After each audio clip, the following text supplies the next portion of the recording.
ভারতবর্ষের যুব সমাজের পথ প্রদর্শক তথা মহামানব স্বামী বিবেকানন্দের প্রতি বিজেপির রাজ্য সভাপতি সুকান্ত মজুমদারের ঘৃণাত্মক কটূক্তির প্রতিবাদ জানিয়ে প্রতিবাদ মিছিল করল যুব তৃণমূল কংগ্রেস।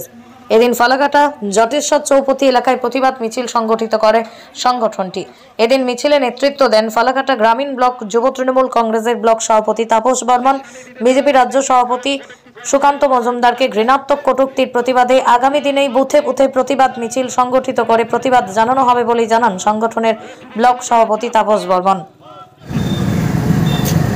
ফালাকাটা গ্রামীণ যুব তৃণমূল কংগ্রেসের ডাকে আজকে আমাদের জটেশ্বর পঞ্চানন মোড়ে যে গত 24 তারিখ রবিবার বিজেপির যে পত্রছায়ায় যে গীতা পাঠ অনুষ্ঠান কলকাতার ব্রিগেডে যে হয়েছিল, সেখানে বিজেপির রাজ্য সভাপতি সুকান্ত মজুমদার আমাদের ভারতবর্ষের পথ প্রদর্শক তথা মহামানব স্বামী বিবেকানন্দকে নিয়ে তার যে কুর্তিকর মন্তব্য, তাকে যে তার প্রতি যে অপমানজনক যে কথাবার্তা, তার প্রতিবাদে আজকে আমরা ফালাকাটা গ্রামীণ যুব তৃণমূল কংগ্রেস আজকে আমরা ধিক্কার মিছিল বের করেছি।